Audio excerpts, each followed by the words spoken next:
Soren Kierkegaard is the 19th century Danish philosopher, often to be considered the father of existentialism. He was born May 5th, 1813 in Copenhagen, Denmark. His family was very religious and very wealthy. His parents were Michael Pedersen Kierkegaard and Anne Surinder Lund. He was engaged to Regine Olsen and studied at the University of Copenhagen. He was influenced by events in his life and by philosophers and people.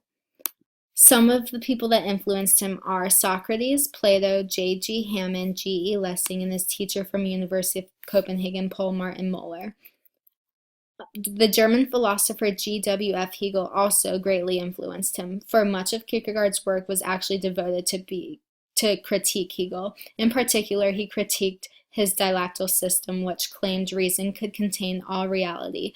For Kierkegaard, this reduced many religious truths to philosophy, and so much of his critique was an attempt to show how certain experiences, especially relating to religious faith, could not be rationalized.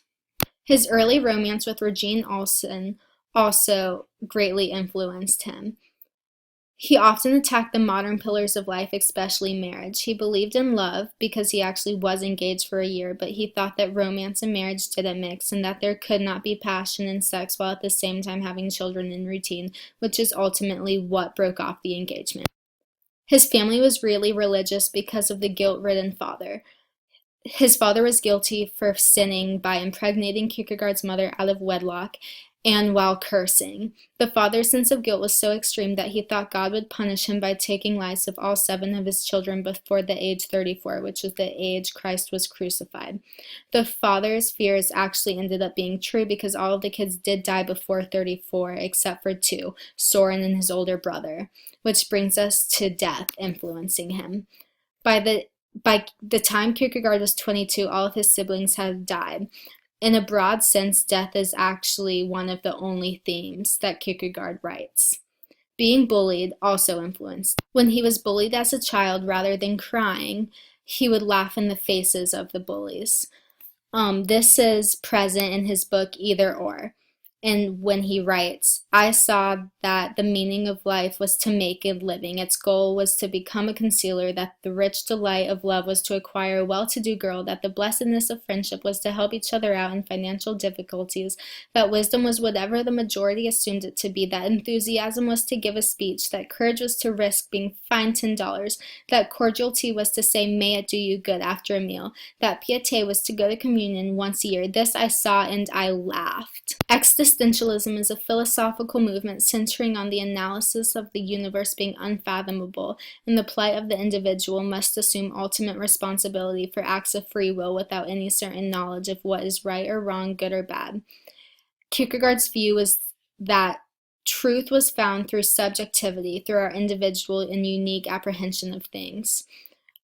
Existentialism is often confused with nihilism because both deal with that there is no true meaning of life.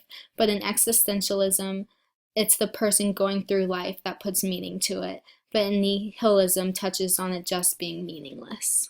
He kept several journals which are still intact and continue to be read and studied by students and professors of philosophy. His influence was first largely in Scandinavia and to German-speaking Europe, where his work had an impact in Protestant theology. In his book, Concept of Anxiety, published in 1844, he introduced the word angst, which is understanding how many choices we have and how we have the smallest understanding of how to even make these life choices. He writes, life can only be understood backwards, but it must be lived forward. He touches on constant angst, which is really continues to be referred to today, which is basically just that unhappiness is written into life. He touches on this by saying, anyone who has given the matter any serious thought will know that I'm right when I say that it's not possible for anyone to absolutely in every conceivable way be completely content, not even for a single half hour for his life. No one has come into the world without crying. No one asks when you want to come into the world. No one asks when you want to leave. How empty and meaningless life is.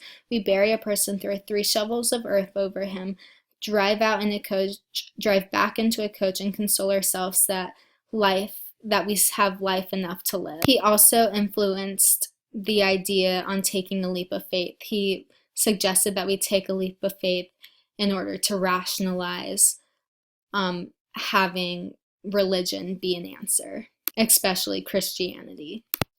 Existentialism is present in psychology. There is existential psychologists that believe it's not only important to identify and reduce the symptoms of mental illness and other psychological issues, but to go beyond the symptoms, addressing how a person defines meaning, purpose, and life well lived. Existentialists believe symptoms can be reduced while unhappiness and discontent remain, often causing the symptoms to reoccur. Existentialism is present in the final scenes of Toy Story 3. While the toys are sliding their way to extinction, they're facing their problems head on. They're facing reality head on with a full appreciation of how great their battle was and how great their loss is. Fitness also touches on existentialism in their posters and how they're saying that life goes on no matter what you eat or how you work out. You can float by staying the same, or you can work out determining where you want to be and where your fitness will be at.